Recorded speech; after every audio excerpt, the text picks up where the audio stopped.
오늘 말씀은 우리는 너무 어떤 말씀일지까지 다 미리 짐작할 수 있는 본문입니다.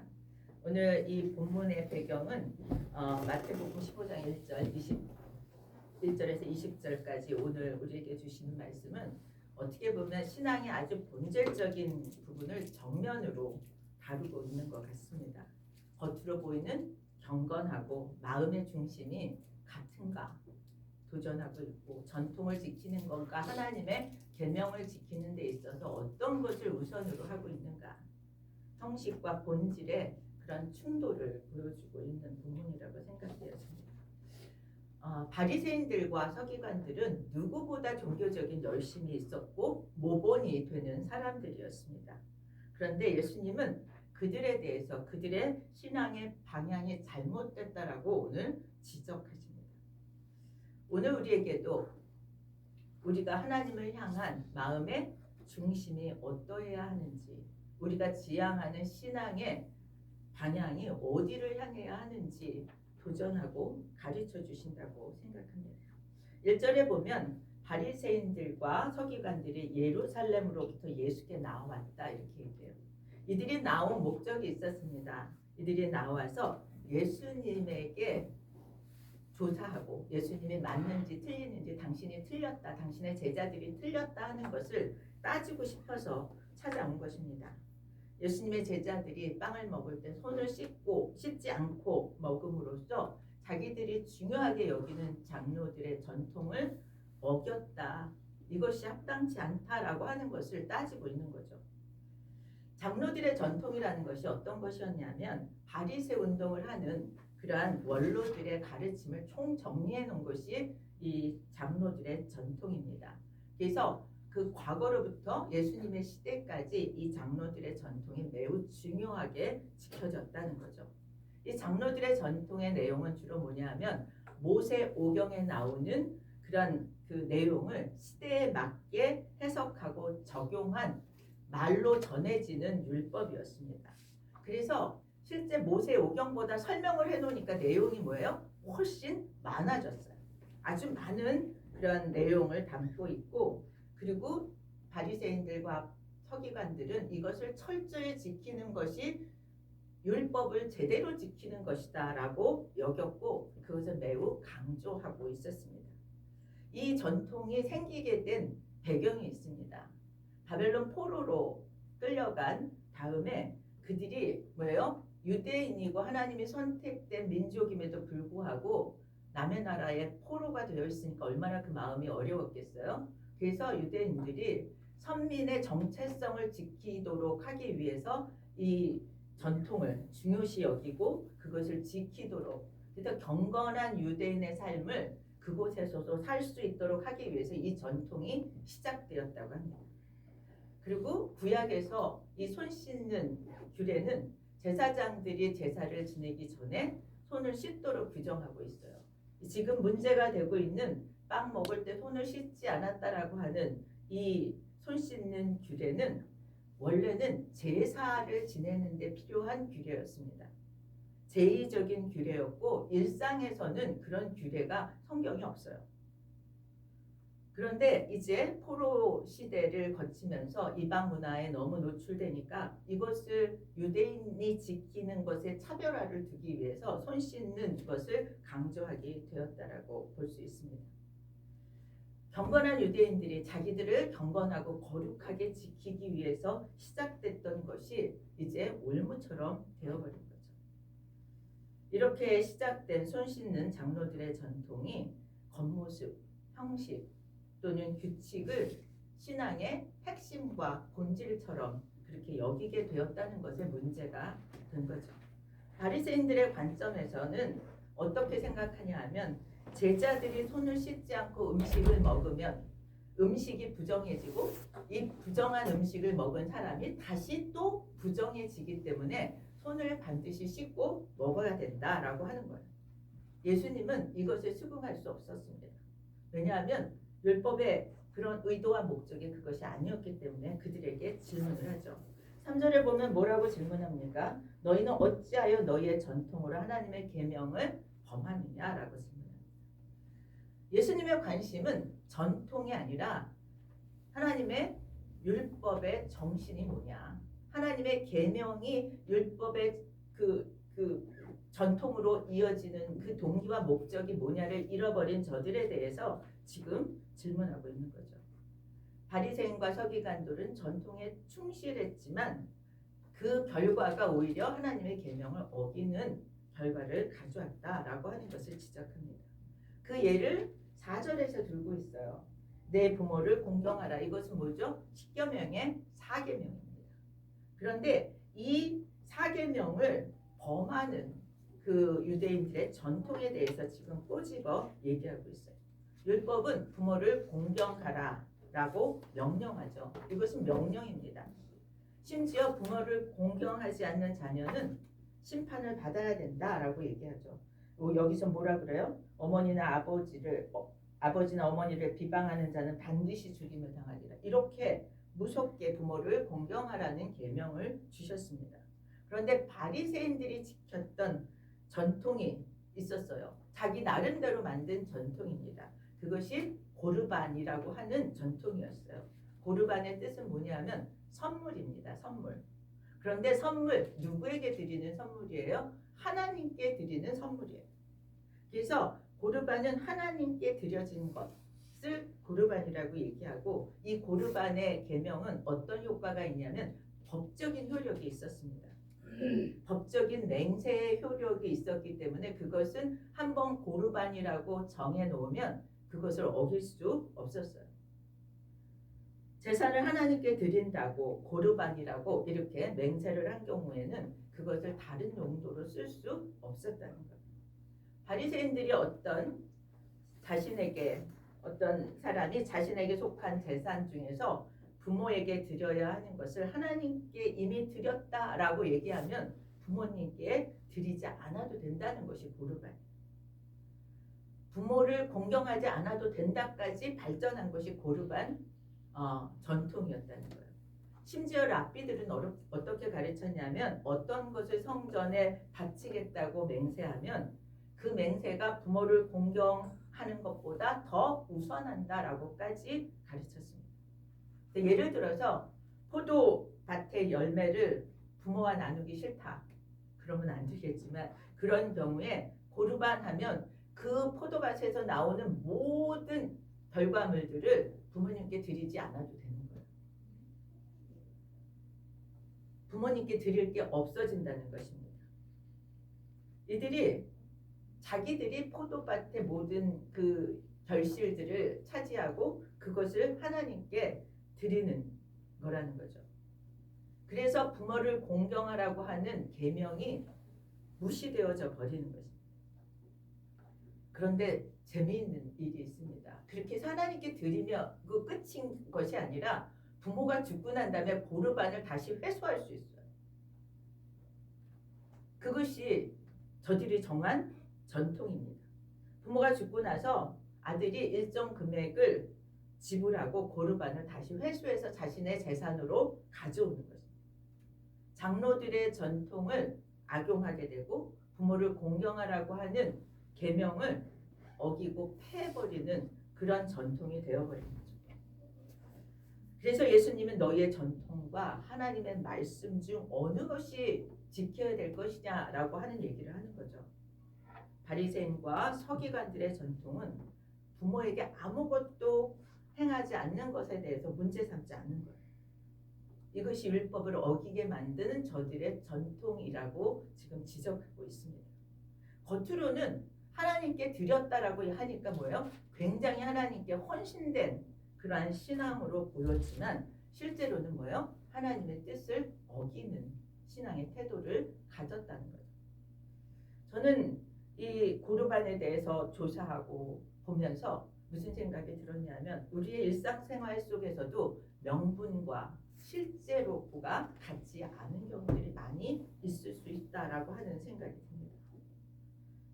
우리가 정말 신앙생활을 잘하면 가정에서도 잘해야 되고 또 이웃에게도 잘해야 되고 이런 결과물들이 나타나야 되는데 교회 생활은 잘하고 있지만 우리의 삶의 본질에서 그런 것들이 많이 취약하다면 우리도 오늘 주님이 우리에게 말씀하시는 것으로 이 말씀을 받아야 될 거라는 생각이 듭니다. 예수님은 바리새인과 서기관들이 하나님의 말씀보다 자신들의 전통을 더 중요시 했다는 것을 책망하는 거죠. 그 얘기는 다시 말해서 우리가 뭘 우선으로 하고 뭘 차선으로 해야 되는지에 대해서 제대로 알아야 된다는 거죠. 장로들의 전통이 세워질 때의 목적은 뭐였어요? 율법을 더 잘 지키기 위해서 보조적인 그런 수단이 되도록 만들었을 거예요.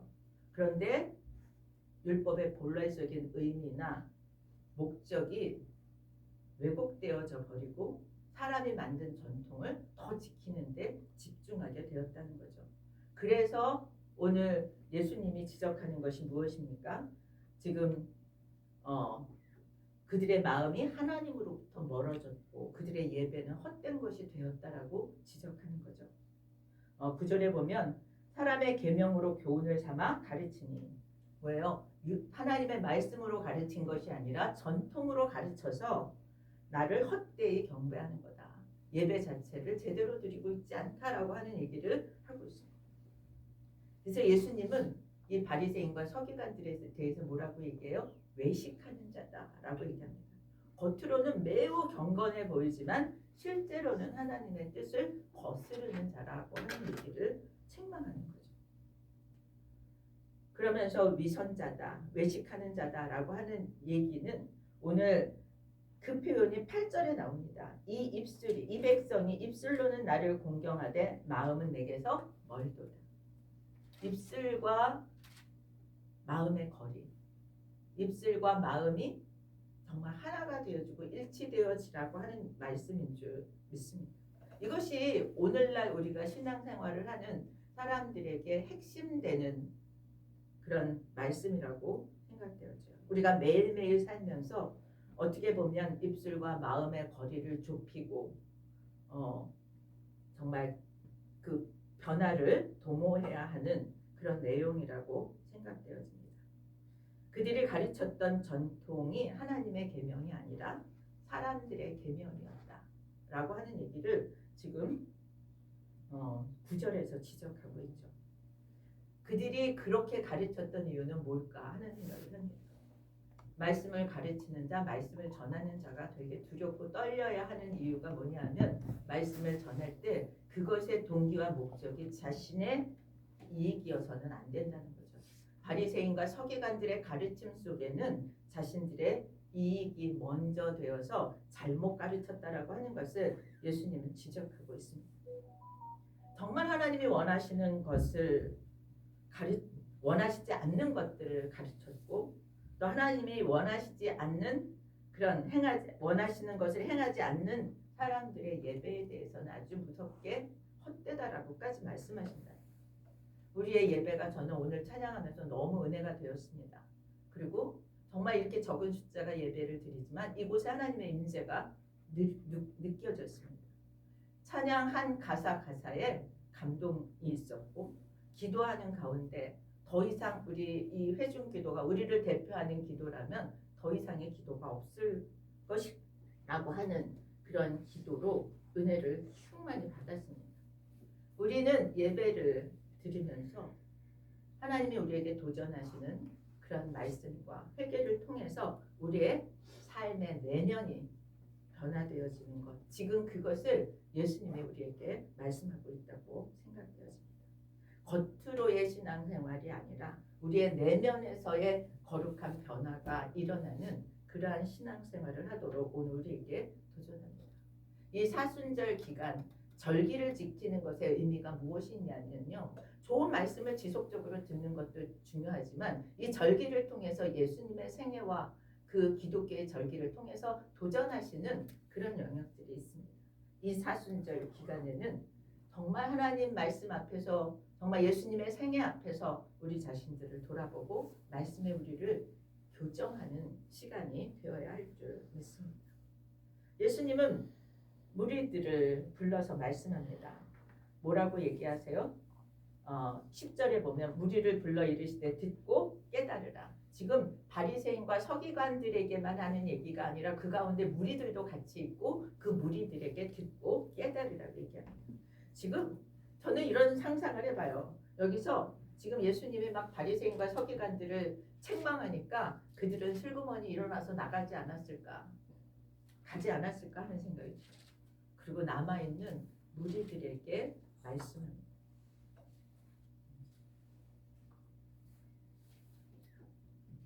그 무리들에게 말씀해요. 부정한 음식이 사람을 더럽힌다고 생각하고 바리새인과 서기관들은 제자들을 비판했지만 예수님은 반대로 얘기하죠. 입으로 들어가는 것이 사람을 더럽히는 것이 아니라 입에서 나오는 것이 사람을 더럽힌다라고 얘기합니다. 그들은 음식 규례, 손 씻는 규례를 중요하게 여겼지만 예수님은 그 기준 자체를 바꾸십니다.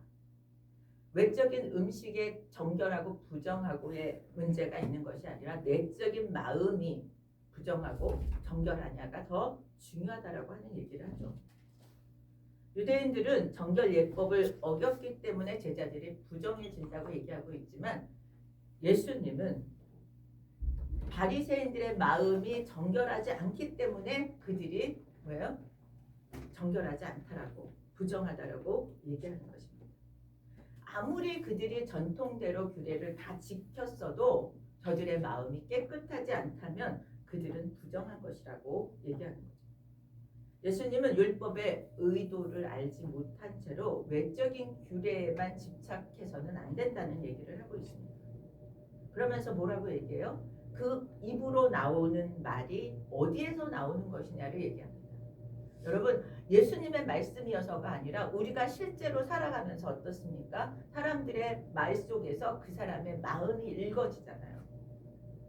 마음속에서 지금 잠재된 생각이 나온다라고 하는 얘기를 합니다. 마음에 어떤 것을 담고 있냐, 사랑이 담겨 있냐, 미움이 담겨 있냐, 질투가 들어있냐, 교만이 들어있느냐가 우리의 말로 나타난다. 우리는 훈련이 많이 되어 있습니다. 그래서 잘 참아요. 그래서 겉으로 안 표시가 날 수도 있어요. 그런데 제 경험으로 보면 이게 속에서 불편한 것이 어떻게 해서든지 삐져나오는 것을 경험합니다. 그냥 마음이 불편하고 막 마음에서 씨름을 하고 있을 때는 어떤 모양으로든지 삐죽삐죽한 언어가 나오는 것을 우리는 보게 됩니다. 그것을 예수님이 말씀하시는 거예요. 언젠가는 그 말이 튀어나온다. 그래서 말은 안에 있는 생각이 표현되어진다. 다시 말해서 우리의 말은 내면의 영적 상태를 다 드러낸다는 것입니다. 겉을 아무리 예쁘게 단장을 해도, 아무리 화장을 해도 마음이 정결하지 않으면 거룩해질 수 없다는 거죠. 저는 가끔씩 사람들을 보면서 우리의 영적인 그런 정결함이 다루어져야 하는 부분들을 보게 됩니다. 오랜 신앙생활을 했음에도 불구하고 마음의 과거에로부터의 그 상처와 쓴뿌리가 계속 남아서 평생에 걸쳐서 그 얘기를 하는 사람들이 있어요. 너무너무 안타깝습니다. 예수님이 들어오셔서 예수의 보혈의 능력이 임해서 우리가 구원을 받았음에도 불구하고 계속해서 남아있는 그 쓴뿌리들이 우리 마음을 뚫고 나와서 말로 끊임없이 일생을 괴롭게 사는 그런 사람들을 보게 됩니다. 겉으로는 신앙생활을 잘하고 헌신된 그리스도인의 그런 모습을 보여줌에도 불구하고 우리의 그 내면에 정결치 못한, 회복되지 않은 그런 내면 때문에 고통당하는 것, 너무나 가슴 아픈 일이라고 생각합니다. 우리의 거룩의 시작은 어떤 것보다 우리의 마음을 회복하는 일이고 우리의 마음을 정결하게 가꾸는 일이 거룩의 시작이라고 생각합니다. 그것을 어떻게 할 수 있냐고요? 우리는 매일매일의 말씀이 우리를 그렇게 가꾸게 만든다고 생각합니다. 최고의 방법이에요. 왜냐하면 말씀을 묵상하는데 성령이 우리의 상담자가 되어주시기 때문이에요. 성령의 영어 이름이 카운슬러예요. 우리 마음이 어렵거나 힘들면 어디 가요? 상담 받으러 가잖아요. 상담하러 가잖아요. 카운슬링 받잖아요. 그런데 그 최고의 카운슬링은 말씀을 통해서 성령을 통해서 우리의 마음을 씻고 버릴 것들을 버리고 채울 것들을 채우는 그 작업이 정결케 되는 일이고 그 정결케 된 마음에서 나오는 언어는 뭐예요? 살리는 언어가 되는 줄 믿습니다. 우리의 입술을 통해서 나와오는 말로 인해서 회복과 치유가 일어나고 생명이 살아나는 역사가 일어나는 줄 믿습니다. 저는 하나님이 우리의 상담자가 된다는 것을 실감합니다. 왜냐하면 우리는 우리의 의지로 할 수 없는 것들을 성령이 임해서 할 수 있게 되는 것들을 경험하잖아요. 나는 할 수 없는데 할 수 있는 것, 하지 말아야 하는데 하고 싶은 것들을 하나님이 뭐예요? 말씀 가운데서 제어하게 하시고 하지 않을 것과 할 것을 구별하게 하시고 할 수 없었던 것을 하게 하시는 그 놀라운 일들이 우리를 정결케 하는 일이라고 믿습니다. 그분이 우리의 카운슬러예요. 상담 받으러 가지 말라는 뜻이 아니라 그분의 상담이 최고의 상담이고 우리의 내면을 온전히 치유하는, 그리고 그 다음에 우리의 입에서 나오는 말은 정결하고 아름다운 말이 되어집니다. 예수님은 제자들에게 바리새인들의 정체에 대해서 드러냅니다. 우리 말씀에 보면 13절 보세요. 예수께서 대답하여 이르시되 심은 것마다 내 하늘 아버지께서 심지 않은 것은 뽑힐 것이니. 여기 한국어 성경 번역이 좀 잘못되어 있어요. 어떻게 해석해야 되냐면 나의 하늘 아버지께서 심지 않은 모든 것들은 다 뽑힐 것이네요. 하나님께서 심지 않은 것들은 다 뽑힐 것이라는 얘기를 통해서 무슨 얘기를 하냐면 바리새인들 하나님 심지 않았다는 얘기를 하는 거예요. 그러면서 거기 그 뭐라고 얘기해? 내 하늘 아버지, my heavenly father 이렇게 얘기해요. 내 하늘 아버지께서 심지 않은 모든 것들은 다 뽑힐 것이다. 바리새인들은 하나님 심지 않았다는 얘기를 그렇게 하고 있어요. 내 하늘 아버지, 여러분 내 하늘 아버지 맞습니까? 내 하늘 아버지가 우리를 심으시고 그들은 뭐예요? 우리는 열매를 맺고 변화를 보게 될 거라는 얘기예요. 그러면서 바리새인과 서기관들을 뭐라고 얘기합니까? 보지 못하는 자들, 맹인이라고 얘기해요. 어떤 사람이 맹인입니까? 하나님이 원하시는 본질을 보지 못하는 사람이 맹인이라는 거예요. 그리고 바리새인과 서기관들을 따라서 사는 유대인들, 그들을 따르는 그들도 맹인이에요. 그래서 맹인이 맹인을 인도하면 어때요? 구덩이에 빠진다라고 얘기하는 것입니다. 하나님이 원하시는 것을 볼 수 없는 자들이 데리고 가는 곳이 어디겠냐는 거예요. 여러분, 하나님이 원하시는 것을 볼 수 있는 자들입니다. 말씀을 통해서 하나님이 원하시는 것, 우리의 관심이 하나님의 원하시는 것을 볼 수 있는 것으로 우리의 영이 충만해지기를 축복합니다. 그러면서 예수님의 비유를 베드로가 묻죠. 이게 도대체 무슨 뜻입니까? 그러니까 예수님이 그러잖아요. 입으로 들어가는 거는 밖으로 나가지 않느냐. 그런데 입에서 나오는 것은 마음에서부터 나온다라는 얘기를 합니다. 예수님은 마음을 강조하세요. 우리 신앙에서 마음이 제일 중요하죠. 그래서 마태복음 5장 8절에 뭐라 그래요? 마음이 청결한 자는 복이 있나니 그들이 하나님을 볼 것이요. 하나님을 알고 하나님을 보게 되는 자는 마음이 청결해야 돼요. 그래서 우리가 뭐예요? 회개로부터 시작하는 거죠. 청결하게 되기 위해서. 그래서 하나님을 알고 하나님을 보기 위해서. 이것이 핵심입니다. 마음이 우리는 느끼게 하죠. 생각하게 하죠. 이 마음에 따라서 행동하잖아요. 마음이 정결하지 못한 데서 나오는 것들을 쭉 나열하고 있습니다. 악한 생각이 제일 먼저 나오고 살인과 간음과 음란과 도둑질과 거짓 증거와 비방이라고 얘기합니다.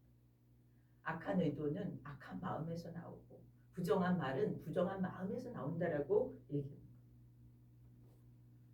겉으로 깨끗하고 안 깨끗하고 따지지 말라. 네 마음이 어떠냐 이렇게 묻는 거겠습니다. 그리스도인의 변화의 방향은 어디서부터예요? 내면에서부터 나오게 됩니다.